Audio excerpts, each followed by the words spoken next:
ទី2តើបងធ្វើអ្វីបងប្រុសទី2ហេតុអ្វីបងវាខ្ញុំអ្នកជាមនុស្សក្បត់ជាតិដល់ពេលណាអ្នកមកធ្វើជាម្ចាស់គ្រួសារយូនអ្នកណាឲ្យអ្នកនាំកូនឆ្លើយនេះមកហើយអ្នកធ្វើបែបនេះសំនឹងឪពុកម្ដាយដែលស្លាប់ទៅហើយទេលោកចាវាយបានដាក់បន្ទុកគ្រួសារទាំងមូលលើកូនប្រុសយូនសៀវបើគាត់មិនអាចដោះស្រាយបញ្ហាតូចតាចនេះទេខ្ញុំនឹងត្រូវបង្ហាញឆន្ទៈផ្សេងទៀតរបស់លោកចាវាយឈប់វាគ្រួសារយូនមិនមែនសម្រាប់កូនឆ្លើយដែលពូជពងសក់ខ្វក់ដូចអ្នកទេកូនឆ្លើយមិនមែនទេលើក្រោយជួបខ្ញុំចូលហៅខ្ញុំថាបងប្រុសធំបើខ្ញុំឬពាក្យកូនឆ្លើយពីមាត់អ្នកទៀតទាំងពីរនេះខ្ញុំសន្យាថានឹងតាមអ្នកជាមន្ត្រីក្បត់នេះធ្វើអីសម្រាប់គាត់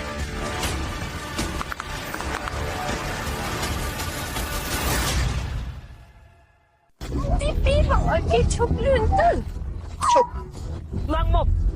លោកម្ចាស់យូនសៀវនេះហើយដើម្បីធ្វើការកន្ទប់កន្ទិញម្ល៉េះមើលទៅចាំបាច់ត្រូវឲ្យតាចាស់នេះចេញមុខដឹកនាំស្ថានភាពហើយ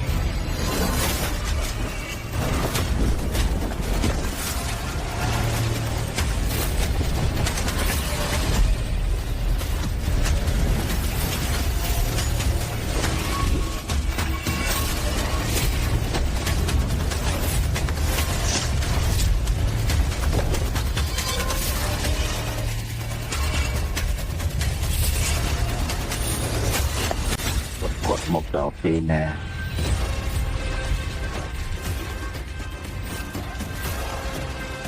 ខ្ញុំព្រមមានអ្នកជាលើកចុងក្រោយបើពាក្យកូនព្រៃនឹងរបស់ខូចចេញពីមាត់អ្នកទៀតខ្ញុំកាត់អណ្ដាតអ្នកធ្វើជាមហូបផឹកស្រាមិនអីទេយ៉ាងទៅទុកថាអ្នកពូកែនៅទីនេះមានអ្នកគ្មានខ្ញុំមនុស្សចាស់មិនចូលចិត្តអ្នកទេខ្ញុំចង់មើលថាអញជាកូនខូចខាងឪពុកមានសិទ្ធិអ្វីដែលសារវត្ថុបុរាណ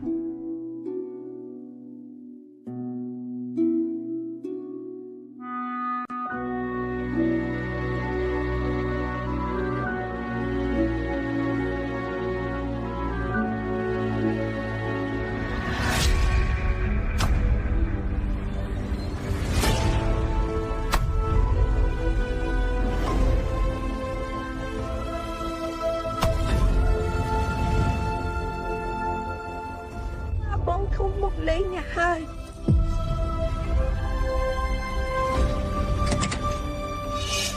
ខ្ញុំមកថាពុទ្ធទីពីរដែលមកវិញនៅក្រៅស្រុកមកដល់ថ្ងៃនេះលោកម្ចាស់សេសាគឺណាស់ណោដែលគ្រូសាយូនមានសិទ្ធិឲ្យអ្នកបម្រើនិយាយហើយពេលមើលថាលោកម្ចាស់យូនសៀមមិនដោះស្រាយយ៉ាងណាថាលោកឪពុកនៅលើការព្រួយបារម្ភបំផុតគឺលោកម្ចាស់ជាសៀមអញមិនមែនជាគូអត់ប្រយោជន៍ដែលទីពីរចិញ្ចឹមនៅខាងក្រៅទេហ៊ុនដែលឪពុកខ្ញុំទុកឲ្យមានតម្លៃ10,000លានអ្នកចង់ទិញវាជាមួយ100លានហឺបងធំមិនអាចចុះហត្ថលេខាបានទេបើភាគហ៊ុននេះមានតម្លៃ10,000លានម៉ែងប៉ុន្តែអ្នកប្រកាសទេថាអ្នកនឹងមានអាយុគ្រប់គ្រាន់ដើម្បីទទួលនឹងចាយវាមានន័យដូចម្ដេចមូសាយូនធំធេងពាក់ព័ន្ធទាំងអំណាចខ្មៅនិងស្នាក់ជាកូនក្រៅច្បាប់គ្មានឈ្មោះគ្មានឋានៈតើអ្នកអាចកាន់កាប់ទ្រព្យសម្បត្តិដ៏ធំនេះបានទេអូបើខ្ញុំជាអ្នកខ្ញុំនឹងចុះហត្ថលេខាយក100លាននេះលួចទៅរស់នៅកន្លែងណាដែលគ្មានអ្នកស្គាល់ប៉ុន្តែបើអ្នកមិនចុះហត្ថលេខាទេហំតាមពួនយ៉ាងម៉េចពេលនោះមន់ហើពងបាក់ឯងនឹងបាត់បង់ជីវិតផងដែរខ្លាចថានឹងបាត់បង់ទាំងមនុស្សទាំងទ្រព្យ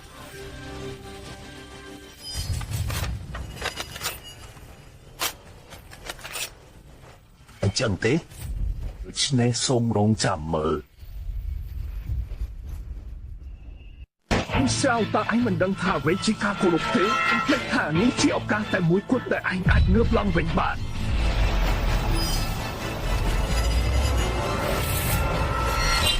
ញឹម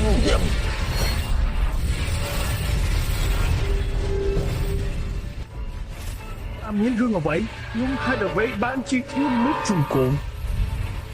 ខ្ញុំសូមណែនាំអញថានៅចំពោះមុខខ្ញុំចូលអញសារភាពកំហុសដោយរៀបសារបើមិនដូច្នោះទេអញនឹងមិនដឹងថាខ្លួនអញស្លាប់ដោយរបៀបណាឡើយ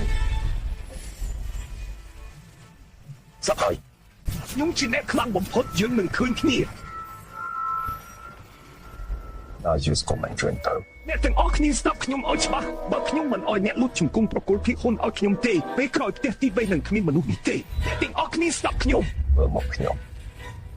លោកយាយយន្តភ្លេងពិធីបុណ្យសពលោកកពុកនេះកូនប្រុសទី2មិនមកទេប្រហែលជាមិនសមរម្យទេ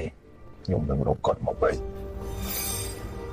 ហើយដើម្បីកន្លែងបុណ្យសពនេះស្ងាត់ដូច្នេះខ្ញុំចាំថាពុកចូលចិត្តសប្បាយពេលមានជីវិតហើយដើម្បីបានជានាយកក្រុមហ៊ុនមិត្តភក្តិនិងញាតិមិត្តមិនមក ពេលមានជីវិតប្រយុទ្ធជាមួយពូធំនិងពូទី2យ៉ាងមិនសប្បាយឥឡូវមិននៅទេពូទី3 លើកលែងតែយន្តផាន់ប៉ុណ្ណោះអ្នកទាំងអស់គ្នាចេញពីទីនេះទៅអូលោកម្ចាស់នេះមើលទៅក៏ស្អាតដែរ